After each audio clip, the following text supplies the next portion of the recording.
বিসমিল্লাহির রহমানির রহিম। আসসালামু আলাইকুম রহমতুল্লাহ। টেস্টোস্টেরন হরমোন এটা পুরুষের একটি অত্যাবশ্যকীয় হরমোন। এখন একটি আচরণ দেখা যাচ্ছে পুরুষের মধ্যে টেস্টোস্টেরন লেভেল কম থাকা। আবার টেস্টোস্টেরন লেভেল কিন্তু মেয়েদেরও কিছু টেস্টোস্টেরন থাকতে হয়, যা মেয়েদের বিভিন্ন মেটাবলিক কাজে সহযোগিতা করে। তো পুরুষের অবশ্যই টেস্টোস্টেরন হরমোন থাকতে হবে। কেন? কারণ টেস্টোস্টেরন হরমোন ছাড়া একজন পুরুষের যৌন ক্ষমতাই শুধু হ্রাস পায় না, তার পেশির গঠন, হাড়ের গঠন, মেজাজে ভারসাম্য, শুক্রাণু তৈরি, এর প্রতিটা কাজই টেস্টোস্টেরনের প্রয়োজন হয়। এখন আমি টেস্টোস্টেরনের জন্য অনেক সময় পেশেন্টরা এসে বলেন খুব দামি দামি ওষুধ চান, সাপ্লিমেন্টারি চান। আমি মনে করব এগুলো একদম আপনার চিন্তার একটু আউট অফ বক্স চিন্তা করতে হবে আপনাকে। আপনার হাতের কাছেই যে কিছু উপাদান আছে, কিছু খাবার আছে যেটা আপনার টেস্টোস্টেরন সহজে বাড়াতে পারে। তার মধ্যে একটি হলো ডিম, মুরগির ডিম বা হাঁসের ডিম, যেটাই বলেন না কেন।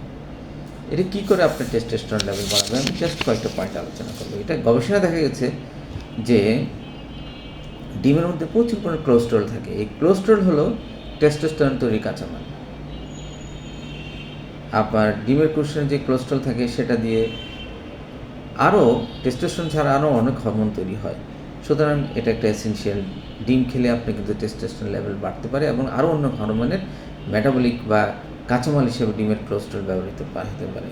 প্রোটিন, একটি ভালো ডিমের মধ্যে 6 থেকে 7 গ্রাম উচ্চ মাত্রার প্রোটিন থাকে। এই প্রোটিন হলো টেস্টোস্টেরন তৈরি করতে একটি অত্যাবশ্যকীয় জিনিস, অ্যামিনো অ্যাসিড, এবং এই টেস্টোস্টেরন তৈরি করতে প্রোটিন লাগে। তাহলে ডিম একটি এসেনশিয়াল জিনিস, ডিমের প্রোটিন। আর ভিটামিন ডি হলো টেস্টোস্টেরনের একটি কাঁচামাল, এটা ডিমের মধ্যে থাকে। সুতরাং আপনি ডিম খেলে ভিটামিন ডি পাবেন, এবং এছাড়া সূর্যের আলো থেকে আপনি ভিটামিন ডি পাবেন। সামুদ্রিক মাছ থেকেও ভিটামিন ডি পাওয়া যায়। তবে জিঙ্ক এবং সেলেনিয়াম, ডিমের মধ্যে প্রচুর পরিমাণে জিঙ্ক এবং সেলেনিয়াম থাকে। জিঙ্ক এবং সেলেনিয়াম আপনার টেস্টোস্টেরন তৈরি করতে বা শুক্রাণু তৈরি করতে এসেনশিয়াল একটা জিনিস।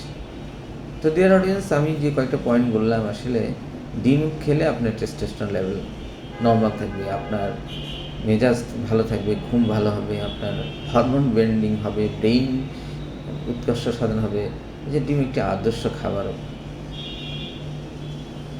তাছাড়া চর্বিবিহীন গরুর গোশ, এটা তো কিন্তু টেস্টোস্টেরন তৈরি হয়। তো সামুদ্রিক মাছ দিয়ে টেস্টোস্টেরন তৈরি হয়, শুক্রাণু তার তৈরি হয়, বাদাম, কুমড়া বীজ, পালং শাক, ডাল, ছোলা, এগুলি দিয়েও কিন্তু টেস্টোস্টেরন তৈরি হয়। ভালো ঘুম গেলেও কিন্তু টেস্টোস্টেরন তৈরি হয়। অনেক সময় দেখা যায় ভালো ঘুমের অভাবে টেস্টোস্টেরনের মেজাজ কেটে থাকে। তো ডিয়ার অডিয়েন্স, আজকে এই পর্যন্ত। আশা করি ডিম আপনি বিষয়টা বুঝতে পারছেন। ধন্যবাদ। আসসালামু আলাইকুম।